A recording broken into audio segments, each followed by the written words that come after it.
Good evening and welcome to Tucker Carlson tonight. We are just hours away from the national election, and suddenly there is so much going on, so much news, it is impossible to metabolize. Claims and slogans and rumors coming in from every direction. Been online recently? Checked your phone? It's overwhelming. We're going to have the very latest news throughout the hour tonight. We want to begin a different way. We want to begin this show with a single image. Now, the image doesn't tell you who's going to win or lose tomorrow. Instead, it's a metaphor for the election itself and for the moment that we're living in and will continue to live in. The picture is from a town called Butler, Pennsylvania. It's 35 miles north of Pittsburgh. The president held a rally there over the weekend. Butler's like a lot of places you'll find in this country once you head inland from the coasts. It's a former industrial town. They made Pullman rail cars there for many years. But it's been losing population for decades. There's still a lot of nice people in Butler. For 60 grand, you can buy a decent house there. It's a place you might be happy in. But our professional class is not impressed by Butler.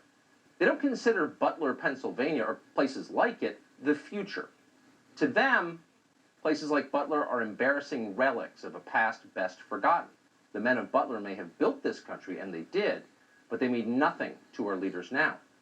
You can be certain of that because when large numbers of people in Butler started killing themselves with narcotics, no one in Washington or New York or Los Angeles said a word about it.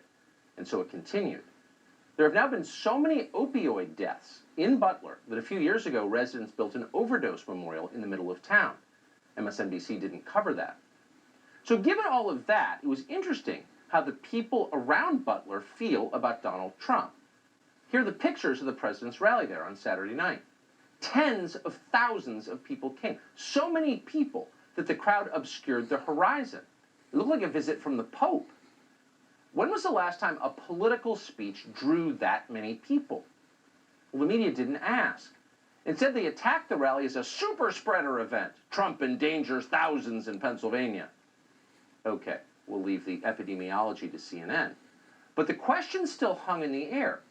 Why did all those people come? Why? They must have known that Donald Trump is the most evil man who's ever lived. They've heard that every day for 5 years. They know that people who support Donald Trump are also evil. They're bigots, they're morons, they're racist cult members. They know that Americans have been fired from their jobs for supporting Donald Trump. Not to mention kicked off social media, belittled by their kids' teachers, shunned by decent society. Only losers and freaks support Donald Trump. People in Butler knew all of that. But on Saturday, they went to the Donald Trump rally anyway. Why exactly did they do that? We should be pondering that question deeply as we watch tomorrow's returns and as we live through the aftermath of them. Millions of Americans sincerely love Donald Trump. They love him in spite of everything they've heard. They love him often in spite of himself.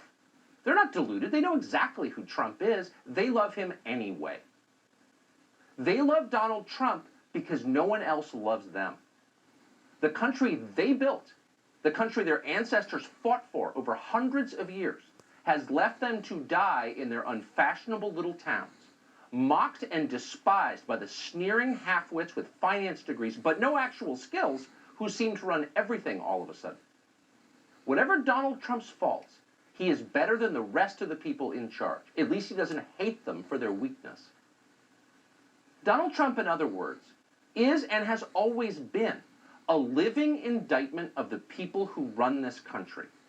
That was true 4 years ago when Trump came out of nowhere to win the presidency, and it's every bit as true right now. Maybe even more true than it's ever been. And it will remain true, regardless of whether Donald Trump wins re-election. Trump rose because they failed. It's as simple as that. If the people in charge had done a halfway decent job with the country they inherited, if they'd cared about anything other than themselves, even for just a moment, Donald Trump would still be hosting Celebrity Apprentice. But they didn't. Instead, they were incompetent and narcissistic and cruel and relentlessly dishonest. They wrecked what they didn't build. They lied about it. They hurt anyone who told the truth about what they were doing. That's true. We watched. America is still a great country, the best in the world, but our ruling class is disgusting. A vote for Trump is a vote against them. That's what's going on in that picture. That's what's going on in this country.